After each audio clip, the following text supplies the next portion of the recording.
Hey, welcome back to the second video, and in this video I'm going to walk you through the 7 issues you might have with the live stream and how to quickly and easily fix those issues. Now, these 7 issues probably make up 95% of what's gone wrong with the live stream over the last few years, right? They're very straightforward, and once you know how to fix them, you'll realize, oh, that's kind of simple and easy to fix. But in the moment when it happens, you might go, oh no, what do I do? What do I do? So we're going to walk through those 7 most common issues you have. If for some reason you're running into an issue that is not included in this video, it means it must be a very, very rare or one-time type of issue. Come and see me, come and talk with me, we'll figure it out. We'll figure out how we're gonna get it solved. Maybe something random broke or something like that, or a camera's having issues that's way beyond the normal. But these will cover almost every single issue you will see ever running the live stream. And to be honest, most of these issues you will probably never even see because they're pretty rare. So let's start with the first issue that you might run across, and this is probably the most common issue that could happen, and that is that the camera loses focus. So you'll notice I purposefully put this camera out of focus. It's like, ooh, it's grainy, it's blurry, it's not grabbing the focus correctly. The reason for this is because we use autofocus here at the church on the cameras. If we used manual focus, this particular problem wouldn't happen, but we ran into a different problem, and I can talk you through why we ended up choosing autofocus as the lesser of 2 problems. But every once in a while, especially if someone is in a dark portion of the stage wearing dark clothes and they stand in a shadow, the camera might lose the focus of the person and drop focus. The other time is if there's things on the stage and there's no person to actually grab focus on, the camera might be slightly out of focus. You can notice on this center cam, it's not actually grabbing. This mic is slightly out of focus, and certain things are slightly out of focus because it's grabbing the focus on not a person. The autofocus is designed for a face. It will grab a face, in particular 2 eyes, and that's where it's getting its autofocus at. So if there's not a person in the image, it might be out of focus for that as well. So how do you fix that? What do you do to fix that? You just switch camera angles, right? There you go. Another camera angle will be in focus. So I've never had it happen where all the cameras went out of focus. I haven't even seen it where 2 at the same time went out of focus. The reason for that is because they're angled totally different angles and pick up different objects and different depths and are using different kinds of lenses. So we have it set up so that if one camera does go out of focus, this is the same camera, right? Just a zoomed in, cropped image of the same camera. If this camera drops focus, you can switch to another one. You should be just fine. So that's the solution. Wait 10 seconds. It usually takes even less than that, around 10 seconds, and bam, it'll snap back into focus, especially once that person steps out of the shadow. Problem number 2, right? And problem number 2 is probably the second most common problem. It happens maybe once a month, once every 2 months, and that is that one of the camera angles loses its feed. It will look like this happening right there, right? So all of a sudden it'll go black, and you'll probably see the lyrics over it, and then if you wait, again, probably about 5 to 10 seconds, it will come back, and the camera will snap back. If that happens, the solution? Switch camera angles. Now the long-term solution, what the actual problem is that a couple of my cables are starting to wear out, and I actually have the brand new cables sitting under the table right now. I am looking at them. I need to install them, right? But I haven't had a chance yet. Once I install them, we will permanently solve problem number 2. Pretty cool. All right, problem number 3. Problem number 3 happens when you start OBS Studio Livestream, like so, and nothing pops up on your multi-viewer. Another similar case to this would be if there was a full screen display of the video for the main video camera. That might also be the case. It might be full screen or it might be black, but either way, there is no multi-viewer. Now, the way to fix this is very straightforward. You basically go to View, down to Open Multiviewer, and when you go to Open Multiviewer, you will want it to be on SB232. There are two of these monitors, SB230s. This is the one that's in front of you that's working. This is the second one. You want the second SB230. When you click that, voila, the multi-viewer is back. You can see all the different camera angles. You can click them. It's fully functional. Now, this issue happens when there's a new video driver or when the driver connection refreshes, there's an update to the software. Sometimes it will close that monitor, that display, and you'll just need to reopen it. Now, problem number 4. Problem number 4 is if the gym is not receiving any video footage. It'll be a blank screen over there. Now, how the screen functions in the gym is it is basically a third screen to this computer, right? So you have your first screen in front of you, you have your second screen, and if I move my mouse over, right now I'm on the screen in the gym. That's the third screen over there.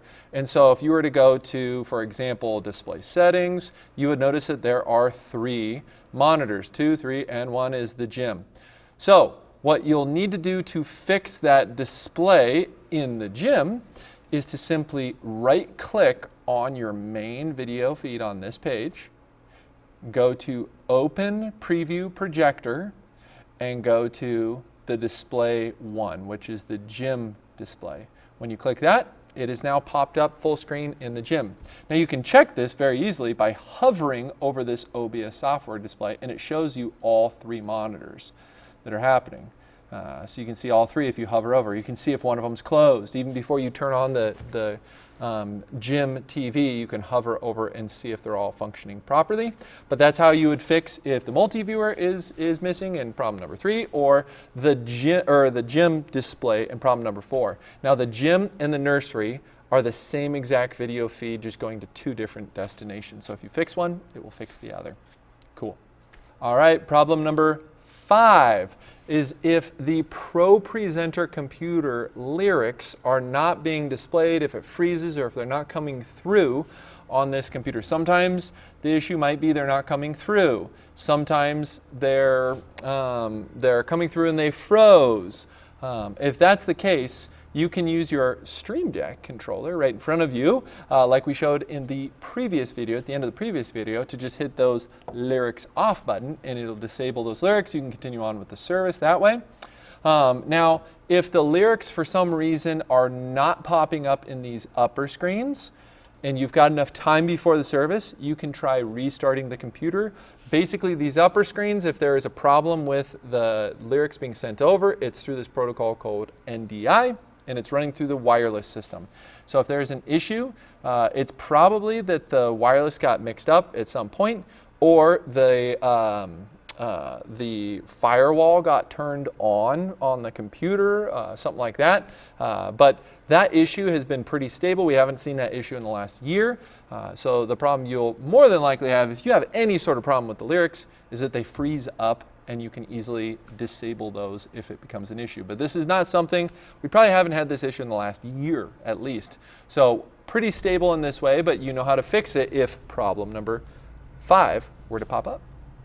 Now, problem number 6, on to 2 hands, second to last. Problem number 6 is that the internet cuts out.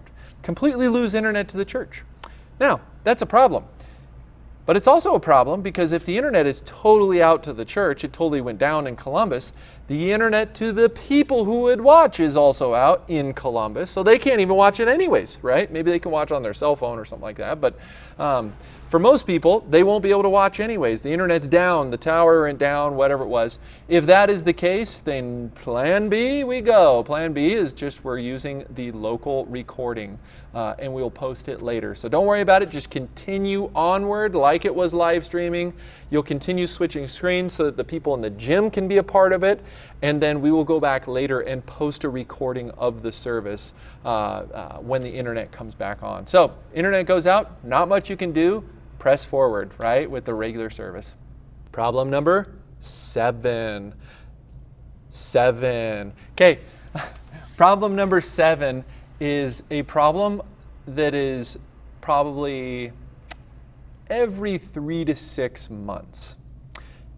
And what this problem is that you'll get feedback from different people that say, oh, so-and-so texted me and the live stream's not being displayed on YouTube, or so-and-so called and left a voicemail in the church. They're not seeing the live stream on Facebook. What's going on? And on your end, on this computer, everything looks totally fine. It's streaming just fine. The church website, keynote, this is how you know this is what the problem is. The church website will work perfectly. Now, the problem that's happening underneath this, why it is that YouTube or Facebook might go down and everything else is functioning okay, is because when we're streaming the video for the live stream, we send that video signal to one location, our church server, and then it is redistributed from there to Facebook and YouTube. That way we don't need 3 times the bandwidth to send it to 3 locations simultaneously. We send it to one location, which redistributes it to the following 2 locations. Now, the issue arises because Facebook and YouTube update their user credentials, their user agreements. They might have a big patch that went through that you need to click the yes button for, that you do agree to whatever statement they made. There's some sort of credentialing that needs to get updated on our church server as it connects to Facebook and YouTube. That's what the core issue is. That's why it goes down sometimes, is because there was a credential update. It seems like for whatever reason, Facebook and YouTube love to do it at like 5 a.m. on a Sunday, right before service. That's always when the update goes through. Not during the week when we would like, oh, check it, it's working just fine. It's always, seems like right before the service, and there's not any warning. They don't give us any warning whatsoever that it's going to be happening. You just notice the symptoms, aka Facebook and YouTube are not working.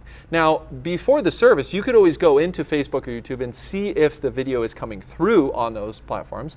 You know it's good. If for some reason it's not coming through, you can be your own like feedback system. Be like, ooh, it's not working on that one. I know what the problem is. And I'm going to show you how to fix that. So to fix this particular issue, you will need to have a login to the Church Subsplash dashboard. Now the shortcut to that is right here on the desktop. So I double click that, it opens up, and it will open up the web page that is the dashboard.subsplash.com, and it already has my credentials in here. I'm already logged in. You will need to log in. It will prompt you for a login. There are a few people who have the login credentials for this. Some of the live stream operators that are long-term live stream operators have this credentialing. Joe has it. Shawnee has it.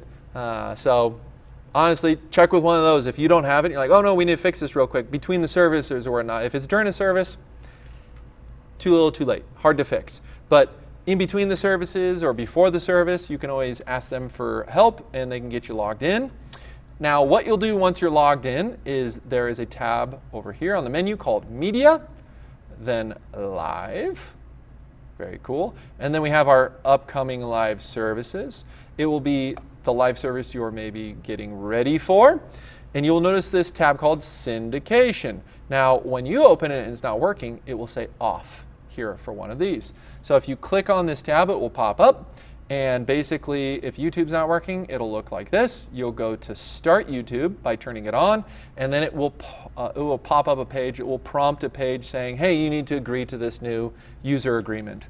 Okay, click. Or for some bizarre reason, if there's a massive update that comes through, you will need to re-log into YouTube or Facebook. If that's the case, you can go and grab Ms. Shawnee or Lacey or Joe and have them log you into Facebook or YouTube. More than likely, it's just a user agreement though. That's like 78% of the time. It's just a user agreement, and it's also a made up statistic. But the majority of the time, it's just a user agreement. You just click it on and just need to press OK. And then it will fire up and start working just fine. So there you go. That's the fix to it. Pretty straightforward once you know what's happening. All right, cool. Hey, thank you so much for being willing to learn even more about the live stream, learn how to fix some common problems you might face. I hope none of these happen to you. 9 times out of 10, it'll go off without a hitch. There's not any issues, anything like that. But now that you know what those issues are, you don't have to panic and you know how to fix them. So thank you again so much for being willing to serve in this ministry. This is a ministry that oftentimes is in the back, it's quiet, and you're not always up in front of the stage, but man, you play a pivotal role for a huge cross-section of our church. There are some Sundays where there's perhaps more people online than even in person, if you count all the people through the week that are watching. So you are ministering directly to a huge portion of our church. So again, thank you. I hope the time and the energy that you've put into just learning more about the live stream, just thank you. Again, I hope you don't overlook how valuable that is to just be well trained and well prepared to be able to minister well to those online folks in our church. So again, thank you for your willingness. Have a good week.